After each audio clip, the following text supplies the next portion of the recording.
Θα πάμε στην Πάτρα να συναντήσουμε τον Μιχάλη Βασιλάκη για να μας πει για αυτή την πρωτοβουλία, για αυτό το Gelato on the Road που περνάει και από την Ελλάδα. Καλησπέρα, Μιχάλη.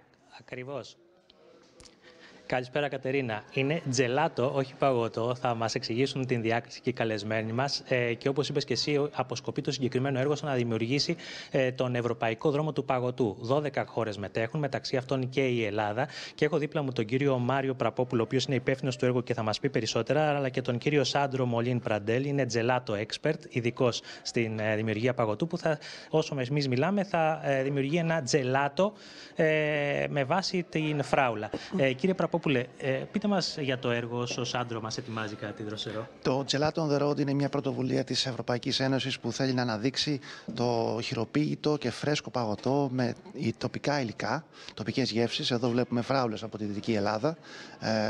Μέσα στο έργο αυτό θα δημιουργηθούν και άλλες πιο ιδιαίτερες γεύσεις που έχουν χαρακτηριστικό χρώμα Δυτικής Ελλάδας, γιατί η φράουλα ναι μεν την παράγουμε εδώ, αλλά είναι παντού, ενώ υπάρχουν και άλλες γεύσεις που θα δημιουργηθούν στην πορεία και θα βγουν προς τα έξω μέσα από το έργο. Μια και το λέτε, υπάρχει μια δημοσιογραφική πληροφορία ότι στο χθεσινό επίσημο δείπνο που παραθέσατε στους εταίρους του έργου σερβιρίστηκε τζελάτο φέτα για πρώτη φορά. Θέλω να μας πείτε αν είναι σταθή πληροφορία και τι εντυπώσεις αποκόμισαν. Τι φέτα τυρί εννοείς?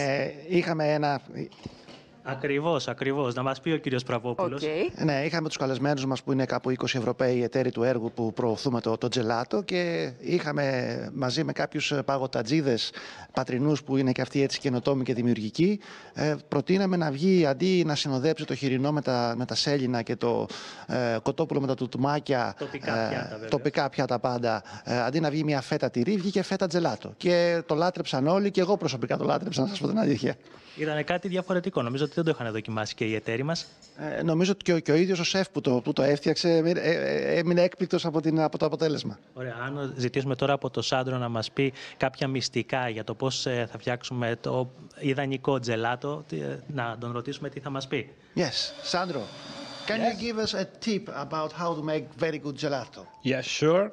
The only tip that is important is using just natural ingredients and fresh ingredients. It's very, very important. Τα φρέσκα, τα καλά, τα ποιοτικά προϊόντα. Ο Σάντρο μας είπε ότι πρέπει να χρησιμοποιούν.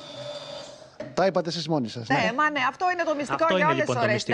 Εγώ μπορώ να ζητήσω 2 μπάλες φράουλα που μου αρέσει πάρα πολύ. Βλέπω εκεί που κάνει πάρα πολύ ωραία. Βεβαίως. Και να ρωτήσω, σε 15 λεπτά θα είναι έτοιμες και θα τις... Στο σπίτι μπορούμε να κάνουμε παγωτό. Μπορεί να γίνει κάτι τέτοιο στο σπίτι. Είπατε και στην αρχή... Δεν ξέρω αν εσύ, Μάριο, μπορείς να μας πεις. Πείτε μου.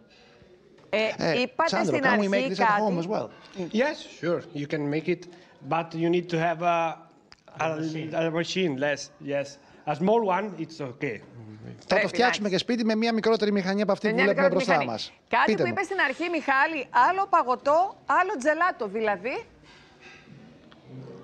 Ακριβώς, κάνουμε μια διάκριση ανάμεσα στο τζελάτο και το παγωτό. Υπάρχει το βιομηχανικό παγωτό, αυτό που βρίσκουμε στα ψυγεία των μεγάλων εταιριών, το οποίο έχει ημερομηνία λήξης, έχει διάφορα πράγματα.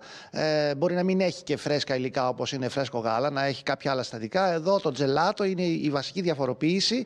Δεν λένε ice cream πλέον εδώ πέρα, λέμε τζελάτο. Είναι φρέσκα υλικά τα οποία ο παραγωγός φτιάχνει ουσιαστικά μια ποσότητα παγωτού το βράδυ και μέχρι το μεσημέρι την ξεπουλάει και την επόμενη μέρα ξαναφτιάχνει κάτι άλλο. Οπότε είναι κάτι φρέσκο προϊόν. Με φρέσκα και αγνά υλικά. Πάρα πολύ ωραία. Βέβαια. Αυτή είναι η διαφορά από το βιομηχανικό, το ice cream, να το πω έτσι. Πολύ ωραία. Μιχάλη, για την παραγγελία θα φροντίσουμε να κρατήσει μια ικανή ποσότητα. Έτσι. Και να σας πω τις εντυπώσεις μου. Έτσι. Ευχαριστούμε πάρα πολύ.